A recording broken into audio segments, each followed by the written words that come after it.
Should Bungie make Destiny 3? And the answer to that isn't exactly that simple, because while most players will just simply say no, they shouldn't do it, and others will say it could be a good idea, I'm actually going to go over the pros and cons of this. And so we don't waste too much time, I'm only going to choose 3 pros and 3 cons, so this is basically, you can make up your own mind of it as I go through it. So we're going to start with the pros first, and I think the biggest pro that's going to be for getting Destiny 3 as opposed to having Destiny 2 is that it's going to be a full news reset when it comes to the server. And what I mean by that is literally every single time what we see in the TWABs now, there is always something mentioning bugs or some kind of hotfix on the way.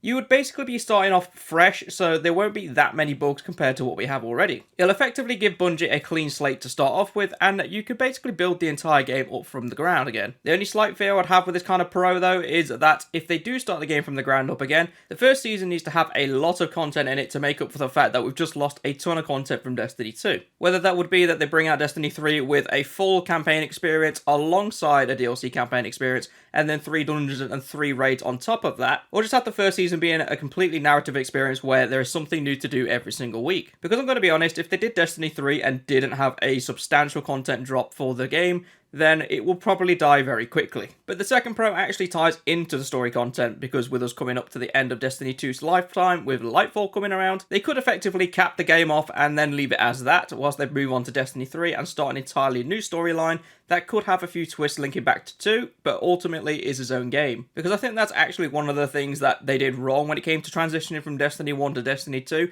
They kind of broke the story in half, and they even went on record saying that they had to basically play catch up to their story content. Whereas if they did it this way and they just capped off Destiny 2 after Lightfall, theoretically of course, they're not actually doing this, they'd have a clean break to move on to something completely new and not really feel held back by the story content in the previous game. And the third pro would be that they could update their graphics. Being honest though, Destiny 2 isn't a bad looking game, like even compared to some of the games that are being released nowadays, Destiny 2 still does a good job appearing aesthetically. And not to mention the revamps for the menus when it comes to build crafting and whatnot, it actually does look a lot more polished than it did, so they're not exactly doing too bad. With that being said, however, the strides that is being made with Unreal Engine 5 when it comes to lighting is really nothing to scoff at either. Like even right now on Twitter, there is a game circling around called Unrecord. If you want to go look at it, then by all means look it up. But it's effectively body cam footage, and it is borderline realistic looking, and it's made in Unreal Engine 5. I'm not saying Destiny is going to look like that if they do Destiny 3, but the idea that that is going to be the upper levels of what you could do, there is a lot of room for Bungie to move around in order to bring their graphics up to the modern generation. But let's move on to the cons, and the first one, which I can hear you all screaming right now, is all your gear and levels will be reset. And whilst yes, this is easily the biggest con, because nobody likes to restart their progress, especially when I've got 2,000 hours in the game, and I know there are people who have thousands upon thousands more hours in the game than I do. So telling a player who's been playing your game for 10,000 hours in their lifetime to just simply start over again, it's a very big blow. But this is where I'll propose an idea to lessen the blow a bit. For Destiny 3, you could install a system where if you play Destiny 2 and unlock certain exotics that are being carried over into Destiny 3, you would actually unlock them straight from the start. So taking for example, let's say Witherhoard or Izanagi's Burden or something like that, if you had unlocked it in Destiny 2, you will automatically have it in your vault when you start Destiny 3. And of course it would be in your collections as well, so you can redeem it from there if you wanted to. And yes, this also includes exotic armor, because going over armor, I would actually include that if you did do Destiny 2 and you played it frequently enough, then you'd get 3 sets of legendary armor that are all 65 stats each. And of course, these will be randomized rolls, so you get basically a selection of 3 helmets that you can just pick for when it comes to making your builds. Because having that just to start with, whilst it isn't exactly saving your previous builds,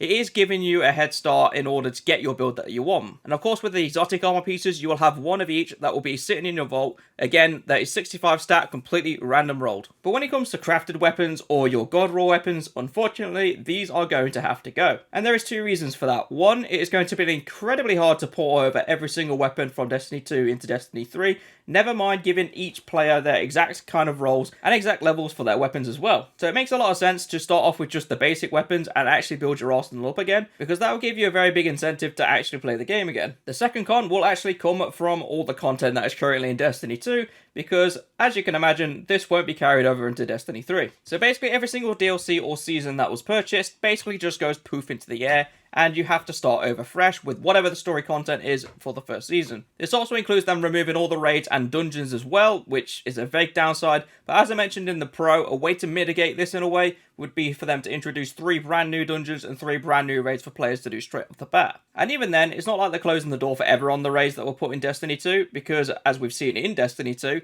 they actually brought raids back from Destiny 1, so there is nothing to say they can't bring a Destiny 2 raid into Destiny 3. And personally for me, I think this gives them a golden bullet to finally sunset Gambit and replace it with a competitive Horde mode. But if you want to hear about that idea, then subscribe to the channel and you will hear about it on Tuesday. But the third and final con for Destiny 3 that I don't really have a comeback for is what would they actually do with the story? Because much like how Destiny 1 transitioned into Destiny 2, they actually destroyed the tower at the end of Destiny 1. So you'd have to have some kind of major event like that in order to transition over to Destiny 3. And whilst this is going to sound really good for the storyline in Destiny 2, it's a bad thing if you want to make a Destiny 3, because in the Destiny 2 storyline, you've had pretty much everything thrown at you and bounced back from it. So it just begs the question, what kind of colossal event would have to happen in order to transition over to the next game? And that is where the problem is. Because to be completely honest, the only thing they could do that would actually warrant transitioning over to a new game is if the Traveler died. But if the Traveler were to die, then we'd have a whole slew of problems, like what's going to happen to our ghosts, what's going to happen to the last city, is the Vanguard still going to be a thing? So as you can see, it creates pretty much an entirely new storyline just from that event, but then it takes away one of the core features of the game, providing that ghosts actually die with the Traveler, which is that you can revive yourself by using your ghost. So this is where I'm struggling for some kind of feedback for it, because I can't see a significant enough event where it won't completely destroy the timeline we have at the moment. So that's why I'm going to pose the question to you guys. Let me know down in the comments below what kind of significant event would have to happen in order to transition over to Destiny 3. And whilst you're down there, if you do want to leave a like on the video, it would be much appreciated. And if you want to just throw out your own opinions on if there should be a Destiny 3, I am all ears to hear about it. But that is it for the video. Thank you very much for watching, and I shall see you all in the next one.